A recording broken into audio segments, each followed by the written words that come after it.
Among our many special guests here today is someone who helped bring about the space age. He's a space pioneer, not in the building of rockets or spacecraft, but in the imagining of them and the other ways we might experience the vast cosmos around us.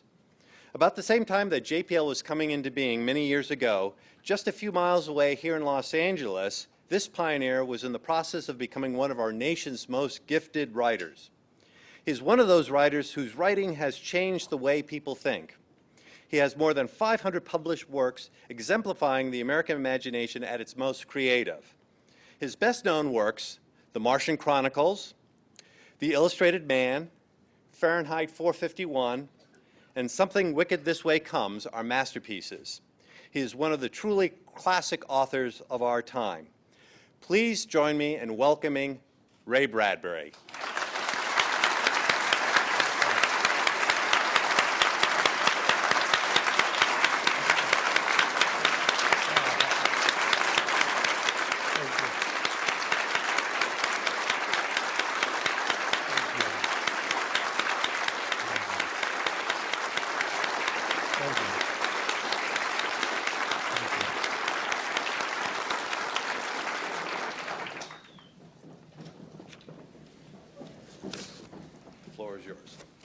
When I was very young, I lived in Waukegan, Illinois, next to one of my favorite uncles, and he had all the Martian books of Edgar Rice Burroughs. I used to go over to his house and borrow these books and take them home and read them. When I was 12 years old, I decided I was going to be a writer. I moved to Tucson, Arizona, and I lived on Lowell Avenue. You can't do better than that, can you? I loved Percival Lowell and the drawings of Schiaparelli, and I fell in love with Mars.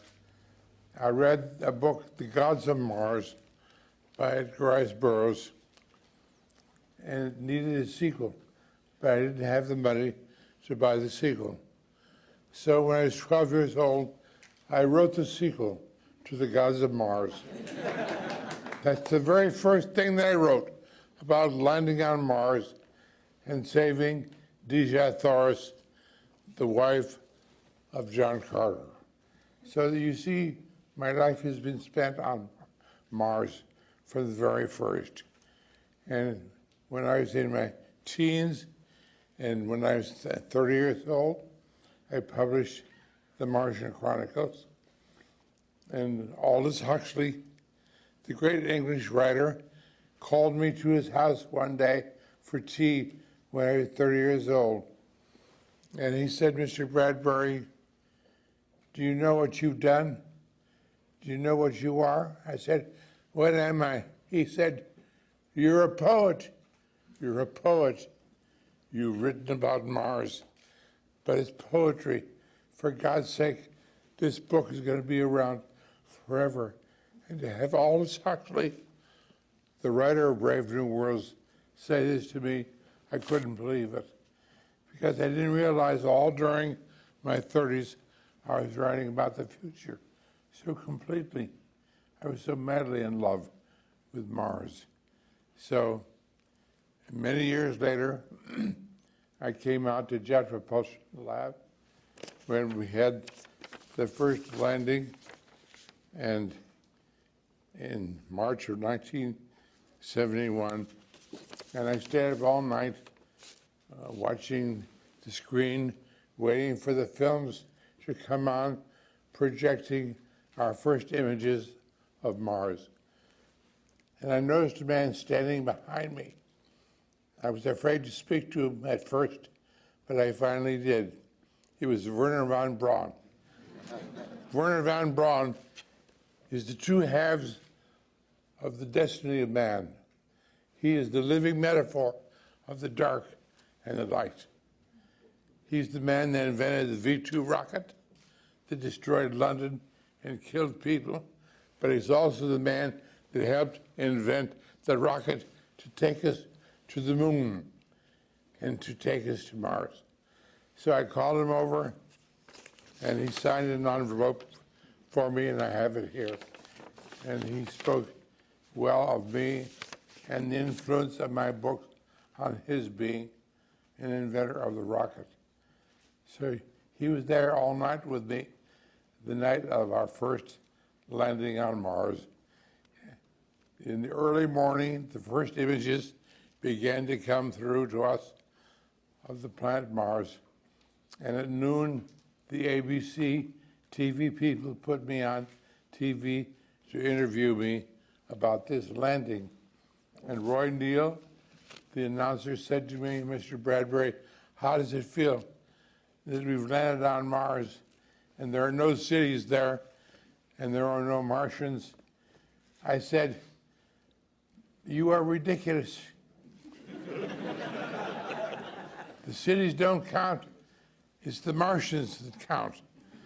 And from this day on, we are the Martians." No.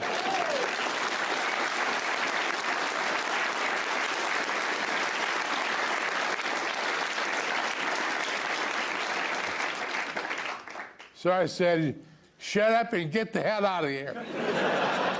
And I told Roy Neal to go to hell because I was there weeping. I cried all night long. It was wonderful. And then back in 1969, I was in London the night we landed on the moon.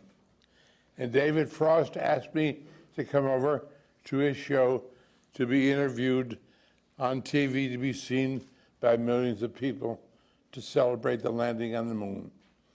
So I got there at 8:30 at night in July, and we landed on the moon, and David Frost made fun of the whole thing. Macmillan, the Prime Minister of London, was on, and David Frost made fun of him. And he made fun of the astronauts stepping out of the rocket, or getting ready to step out and land on the moon for the first time. And around 8:45 that night, he said, "Now I'm going to introduce to you a great American talent. He's going to speak about landing on the moon." And he said, I thought he was talking about me. He said, "And here he is, Engelbert Humperdinck." I said, "Jesus Christ. Engelbert Humperdinck, how stupid can you get?" So I ran out of the television room. I ran out in the parking lot, and the producer followed me and said, "What are you doing out here?" I said, "I'm leaving this show. That man is a stupid idiot. He doesn't realize this is the greatest night in the history of mankind. We've been waiting for millions of years to go to the moon, and we're here now. He should be celebrating. Get me a taxi cab. Get me out of here." So I drove across London, and I appeared on a show with Walter Cronkite at midnight on Telstar, seen by millions of people. And I spoke of how I felt about landing on the moon. It was a fantastic broadcast. I brought a copy with me tonight, and you'll see it in a moment. But when I was done with that broadcast, instead of taking a cab back to my hotel in London, I walked across London all night long. The night we landed on the moon, I wept with joy. I couldn't believe I was only 48 years old. I thought I would be an old man.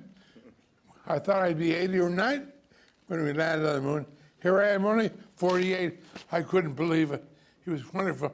So in the morning, I got to my hotel. There's a tabloid newspaper out in front. I looked. It said, "Neil Armstrong walks on the moon at dawn," and the headline above is, "Bradbury walks at midnight." Isn't that great?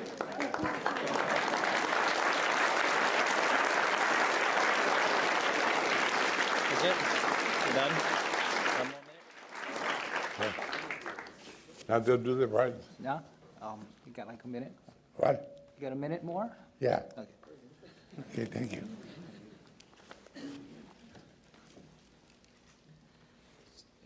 You finish? Yeah, I want them to put the film on. Go. I want you to Okay, see. it will be showed later? It'll be shown later. Okay. Okay. All right. Thank you very much. Ray Bradbury.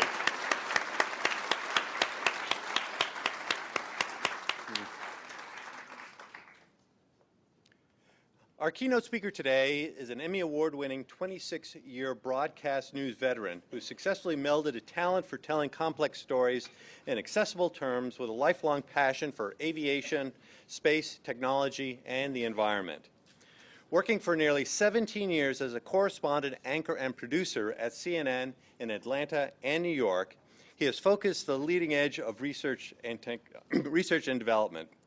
Known for his unparalleled coverage of space exploration, he led CNN's coverage for the past 17 years, including the loss of the Space Shuttle Columbia in February 2003, reporting live for 16 straight hours. That accident scuttled a deal he had just brokered with NASA to make him the first journalist to fly in the Space Shuttle. He's an experienced instrument-rated pilot and an airplane owner, and has leveraged that insight and knowledge into unrivaled television coverage of aviation. Helping us now to appreciate the momentous impact of the Mars Exploration Rover mission, please welcome Miles O'Brien.